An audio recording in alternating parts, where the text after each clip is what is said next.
Yeah, that was. Yeah, obviously, I think the game we kind of expected. We knew it was going to be a dogfight. Obviously, big credit to Butler. That's what Dad's doing in year two there.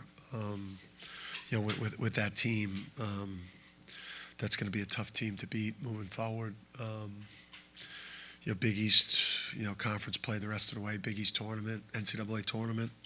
You got a lot of respect, for their team. I thought we obviously won it with our defense.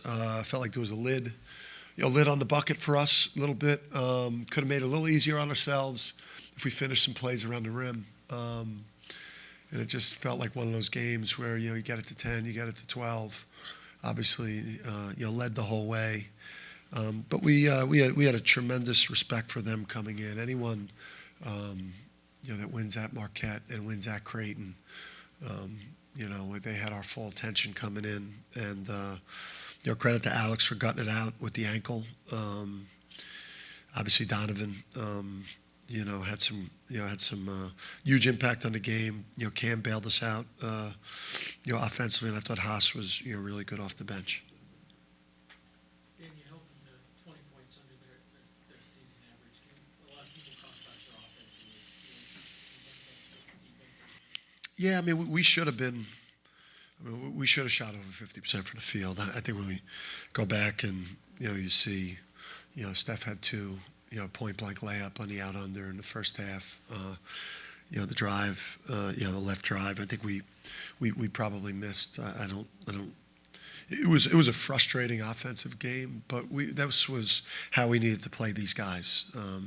Just watching their game versus Creighton, if we just went like, offensive shootout approach with these guys, I don't think that would have went well for us. So, we knew we had to win this with our defense, and disappointed in the rebounding first half. That was bad. I didn't like that. But I don't know. Some of it's maybe 4 games in 9 days in this league. Our scheduling has been tough. Obviously, we've been playing a lot of teams that are coming off of a longer break, and then again the 4 games in 9 days. I think we looked a little flat at times. It's almost like the league's mad at us for something. How much is it tough to beat you guys because you can always have 2 guys go off? I mean, and Tristan didn't have a great night. Alex was banged up a little bit. So how's that? Yeah, I mean Tristan had a tough night, but he also he was clutch, right? The 3. The free throws, when he locked in defensively, did a much better job on Davis, especially after that first half flurry.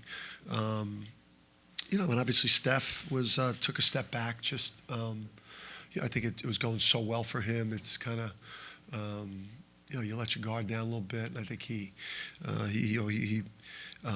wasn't as ready as he's been. But I think that's again when you have a starting 5 like we have. And you got 5 guys that can get 20 or more, and then a guy like Haas off the bench. I thought Haas was a real a difference for us. Did Tristan turn his ankle there, and do you think that affected him at all the rest of the game? I don't. Well, I mean, it compromised him a little bit, but everyone this time of year is a little banged up. I don't think it was, as big a factor. I felt like, Alex, he's our security blanket. Right? Was that the Linus, Charlie Brown? These kids in the back. The kids have no idea what I'm talking about.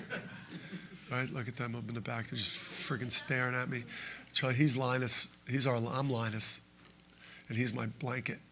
But he couldn't. I mean, he couldn't really cut. He couldn't get. He couldn't really get shots today. I thought Alex was, really gutted it out. He needs this break until Saturday. Physicality-wise, what did you think of Alex's performance tonight? I mean, he was out on the floor for over 34 minutes, so obviously you thought he must have been fine enough to have that output. Yeah, I heard Alex at 70% or whatever, 75, 80% is a game changer. It's just he's a problem solver and made the big 3. but he's had limited practices and he's compromised. But it's like, it's like having that extra coach on the court. He toughed it out today, got it out. Dan, Donovan, first double-double of the season, 3 blocks, and only had 1 foul. Just can you expand a little bit more on what you thought of his performance? Yeah, he was tremendous. I thought I did not like the 3 at that point in the first half because he was so dominant around the basket. They didn't have many answers for him when he rolled. He created opportunity for the driver to get to the rim, or for kick out threes. But he impacts everything. I think there's that obviously. It was great to see him produce like that and to really look like a dominant big. Do you feel like he was determined to kind of, after the last few games, struggling a little bit with the fouls and everything, but do you feel like he was kind of determined to come in here and play well tonight? Yeah, I think he's very self-aware, and he's a self-aware person. He understood the situation, and other guys have carried us with him on the bench a lot with foul trouble in the last couple of games, and I think you're 100% right. I think he knew that he was going to have to play big for us.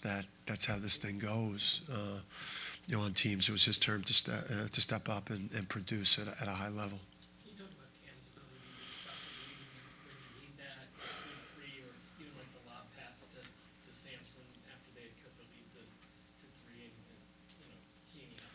You said I didn't like it, or I liked it? No, you didn't. I did like that, yeah. You can tell when I don't like it. Yeah, he just, he's just so efficient. I mean, 20 points on 12 shots. Got 5 defensive rebounds. I want to see those turnovers and see how those happen. 2 steals. I think. He's right up there with the best players in the league.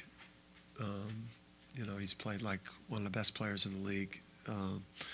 The whole way. The clip. I don't know if he may be over 50%. He may be one of those rare 50, 40, almost 90 from the line. Man, that guy has been, and he's an assassin. Dan, can you talk about the strides that Cam's made defensively since coming Cam, you said? Yeah. Yeah. It was just it's like the perfect marriage. It's like me and Andrea. It's like the perfect. She's gonna hear that. It's like me and you. It's just a perfect marriage, man. This guy's wired the way we're wired. I'm just so happy that he's able to experience college basketball like this. The bigness of it, the winning. He hasn't had a chance to experience this, and he's delivered for us, over-delivered in every possible way. And then you don't even see the day-to-day, the pressure that he puts on other people in the program to get in the gym, to compete. If you don't show up to compete against him in practice against him, he will destroy you. He will talk you up and down. And so like that type of stuff, we lost that with Andre and Adama because they were wired like that. So just like perfect marriage, obviously our system that we play is allowing him to be the best version of himself in college. Coach, can you touch on what Haas gave you? Haas was great, man. I thought we would have been looking at like a tie game at the half because we were shooting close to 60% from the field, but we were turning the ball over a little bit, and they were shooting like in the high 20s, and we were up like 6. So bizarre things were happening, like we weren't defensive rebounding. They were picking the ball up off the ground and laying it in. It was just the stuff that happens when you know you're going to be in a brutal dogfight type of game, and you're never going to get the separation you want. But Haas made some great plays. Defensively, he drove it. He got in paint. Obviously smart play getting fouled on an actual legitimate foul. Dan, obviously he's an experienced guy, so you kind of expect that. But it's not easy to come in a game and really play 20 minutes and go, from the entrance ramp to the fast lane to 180. How does he make it look so easy? Yeah, just just comes from a hard charging family, of just he's alive, he's like, guy's like big personality, just a lot of swagger, just a lot of confidence. The guy's just super alive with his personality. He's not afraid. He's a daring guy. Dan, you mentioned time and time again that this was not a game that you were prepared to gloss over. Yeah. Considering this was the performance that you used to be looking for, what kind of statement does it say that this wasn't the greatest game you played, but Yeah. you still don't have to win that? Yeah, I mean, the hard part is how do you address the team after that? Again, that team right there is maybe somebody you would play. They're like a 7 or an 8 seed in the NCAA tournament, 7, 8, somewhere like that. So that's a team you may be playing in the second round of the tournament, right? That's one at Marquette and one at Creighton. But obviously we weren't at our standard today. None of us is like thrilled with the way we played. We credit them, but we also made it extra hard on ourselves. But we also don't want to rub the joy out of doing what we've done to this point. I mean, we've won 11 straight league games, and